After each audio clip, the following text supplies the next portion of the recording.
So it's official, guys. Manchester City are the Premier League champions. They have been absolutely incredible this season. So I wanted to do a video talking about how and why I think they've won the league comfortably this season. I want to talk about my favourite players, their best performers of the season. I want to talk about Pep Guardiola. And also, there's some funny things that I've seen after they've won the Premier League title. There was a promotional video they did with some sort of sponsorship deal, and it's hilarious. So we're going to look at that. Also, I've got a massive giveaway to tell you about as well, so stay tuned for that in this video. So first of all, here is the league table. I mean, we're not even finished. So sometimes this happens. It doesn't happen as often as you'd expect, but teams do tend to win the Premier League early if they have just been that much better than everyone else. And that's exactly what's happened this season with Man City. Miles ahead, and have been for quite some time. Manchester United, their nearest rivals and absolute fierce rivals. You know, the derby recently, which ended 3-2 to Manchester United, which was an incredible game. Wasn't enough, of course, to stop them for long, just 1 week, because they went on to lose to West Brom. I don't think there's any other side other than Manchester United and maybe Arsenal that can win against top of the league 1 week and then lose against bottom of the league the next, which is pretty embarrassing. So I feel for you Manchester United fans, but ultimately that loss against West Brom meant that Man City won the title because they beat Tottenham at Wembley with a fantastic performance.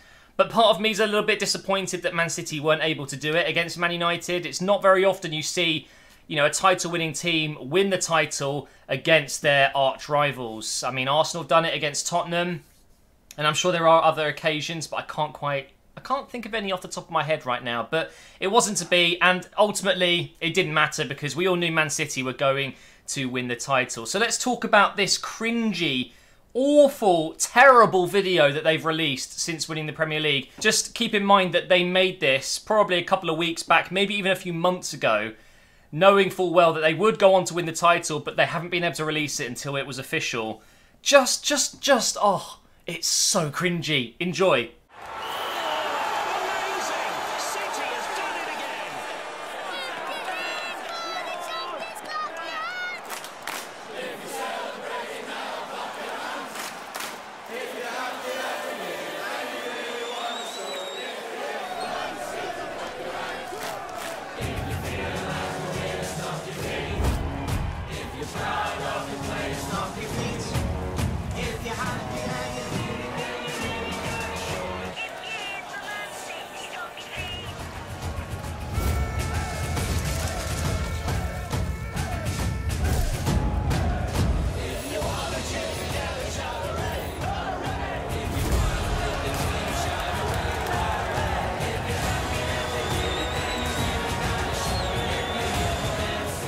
I don't ever want to watch it again. I've seen it, I think, 3 or 4 times now. It's the expressions the players make. They're not actors. I get that. They're probably being paid an absolutely absurd amount of money to be in this advert. I can't bear it.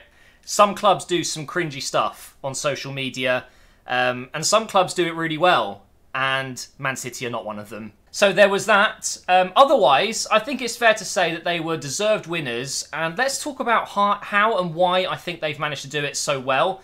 And could they have done it unbeaten? I'm going to talk about that as well, because obviously my team, Arsenal, managed to go invincible.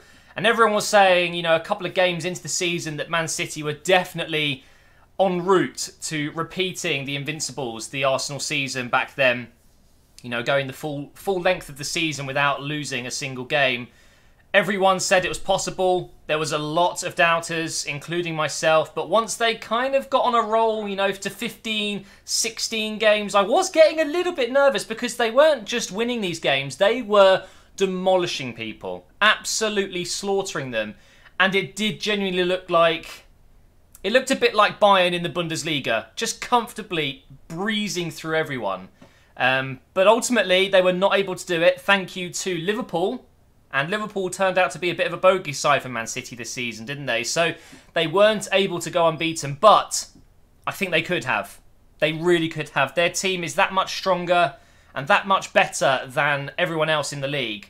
If you look at their squad, you might say, okay, it's not that far ahead in terms of actual personnel. When you look at Manchester United, you look at Tottenham, Chelsea, Liverpool, you see all of the individuals that those teams have, and then you look at Man City and, you know, they've got a lot of young players. You think their front kind of 5 or 6 players, they're all very young. They really are. If you ignore Aguero and David Silva, I know De Bruyne is kind of mid-20s, but you look at Sterling, Sane, Bernardo Silva, Jesus, they've got a lot of very young players that are the core of the side. So it just makes it that more impressive. And I think the reason they were able to win the league so brilliantly this season was because they played very, very difficult football to defend against. Very quick passing. Now, the Premier League isn't known for being a slow league, a defensive league. If anything, it's known for being quite attacking. And although there are some teams that ruin that, I think that maybe a couple of teams really do ruin it. You think of Stoke of old, you know, just a couple of years ago when they would just lump the ball forward. In fairness, Man United aren't really helping the whole, I don't even know how to word it really. The reputation that we have in England is that we do have fast-paced football. It's a very fast, physical, demanding league. And then you have got some clubs that do play quite defensive. I think Man United, you know, ultimately they have transitioned from a very attacking force, very balanced team, you know, with the Ferguson era. And now you look at the Mourinho era with David Moyes and Van Gaal. They have changed massively, and that doesn't help, seeing as they are the biggest club in Europe almost. And I think that Man City were able to really breathe life into that reputation, because with Pep Guardiola joining, and we all know how good Pep Guardiola is as a manager, although he's been given very, very good chances already by just joining clubs that are already very successful. You know, with Barcelona, he had Messi and a lot of other players, of course. Then he's joined Bayern, and he had a lot of great players there. They had already won the league several times in a row. It's always been, I don't want to say given to him. I don't think the success has been given to him, but he's definitely got lucky inheriting some incredible squads. And I think with Man City, it's a little bit different. What he has got at Man City when he's joined is some great players, but aging players for sure, and just a lot of money to spend. Unlimited resources. And we saw what he's done, you know, last summer with bulking up on defenders, spending well over 150 million. And I don't think it was as easy for him as it was at Barcelona and Bayern. I think Man City is definitely a tougher challenge for him, but he's really hit the ground running this season. And the style of play, the way they pass the ball around, I don't think that anyone will match that for many, many seasons to come. I think Manchester City have set the bar so high. You think back to when Wenger was at his best, you know, with Arsenal playing that style of football. I don't even think that we were close to Man City sometimes. They have been awesome this year. They really have. It's been a joy to watch.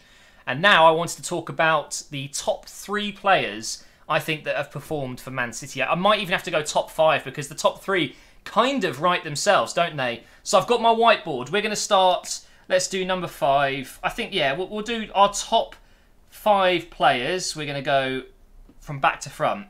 So I need to work out in which order I want to do this. There is obviously some absolute certainties that are going in the top 3. You guys know who that's going to be.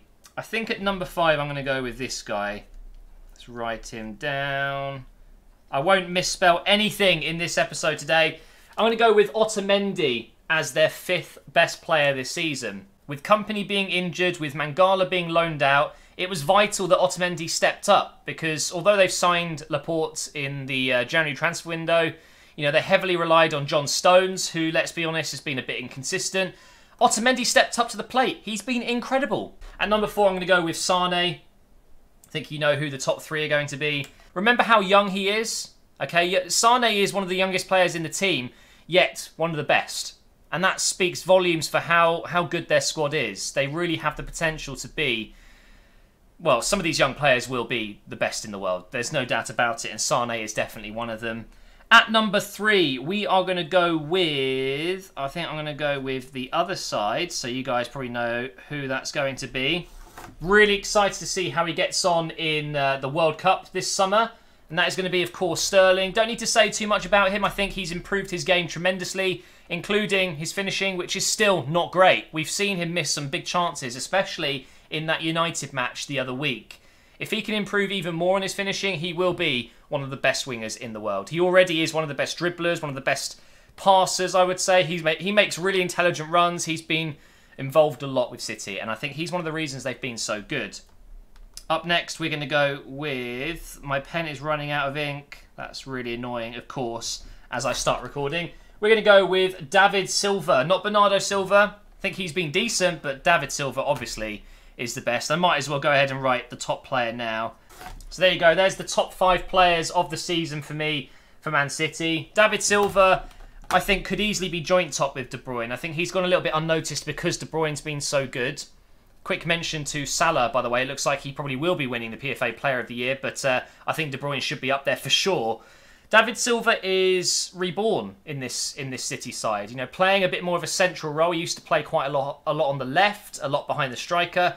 Now he sits a bit deeper, a bit like De Bruyne. You know, in that 3 midfield, Fernandinho and then De Bruyne, David Silva. Those 3 were unreal this season. The best 3 midfield in the Premier League, maybe even in Europe. But yeah, De Bruyne had to be number 1 for me. I think that the assists and the stats themselves speak for himself. You know, he's been arguably the best player this season, along with Mohamed Salah.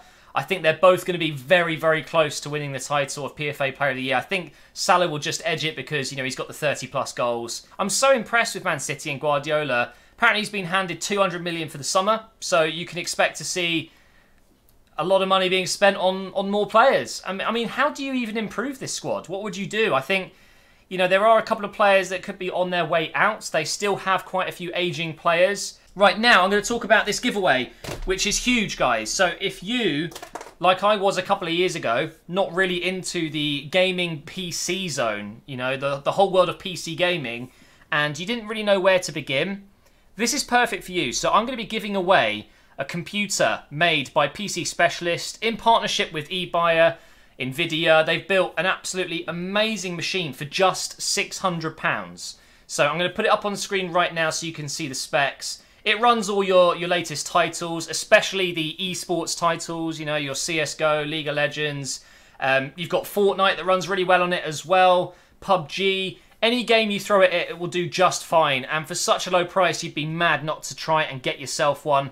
If you don't win this giveaway, I recommend buying it. It's a fantastic PC for such a low price, and you can't go wrong with PC Specialist. So it comes with the standard warranty that PC Specialists offer on all their computers. And this is how you enter, guys. I am going to be tweeting it tonight. So if you haven't got a Twitter account, you better make one, because otherwise you will not be able to win this prize. But if you go over to the tweet, I've linked it in the description. It's going to be easy to enter. All you have to do is follow myself, PC Specialist, and eBuyer.